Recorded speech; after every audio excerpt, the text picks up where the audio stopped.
I wanted to be a comic book artist, and I wanted to be an astronaut when I was a kid. I remember telling my dad at one point, I was like, yeah, I want to be an artist. And my dad said, yeah, I don't think you're going to be able to make any money doing that. And so then I thought, okay, well, I need to pick a different job maybe. When I was a kid and I was bored, my mom would always tell me, why don't you draw a flower? And I felt kind of annoyed that I was always told to draw the same thing.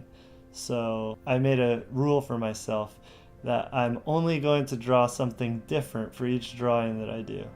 And after a while, my drawings got progressively weirder and weirder.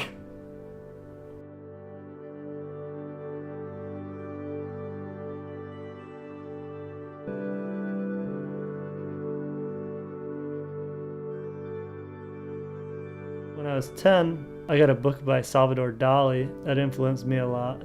And it made me realize, like, I really can draw a different thing every time if I just, make sure that there's something surreal about it every time. I would draw astronauts. I would draw androids. I think I'd also read some comics like Sin City, where like a lot of it was shock value, stuff that you wouldn't normally be able to put in a comic.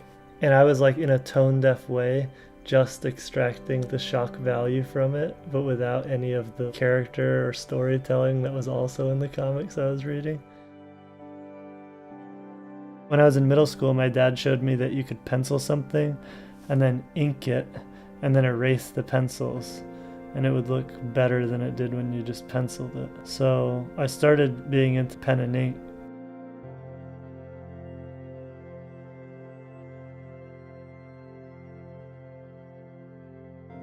I specifically designed some wiggle room for people to interpret the art themselves because I feel like it's important for people to think for themselves.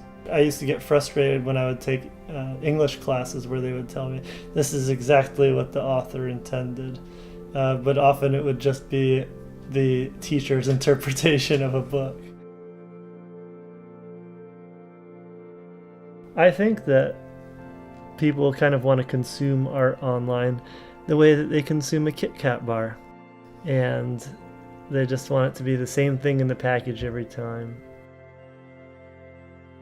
Often what people do is try to create things that are like something else that they've seen, like they're trying to live up to someone else's expectations.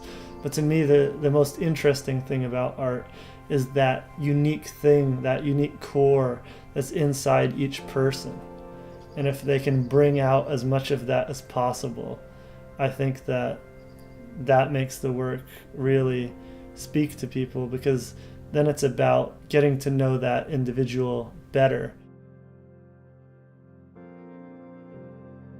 I wish that people would trust artists a little bit more, and so they'd find somebody who they like and kind of follow them through their creative journey. And if that person starts doing stuff that's not something that they would typically be into, maybe allow that person to expand their horizons somewhat. Maybe be a little bit more open-minded about the art that they want to consume online.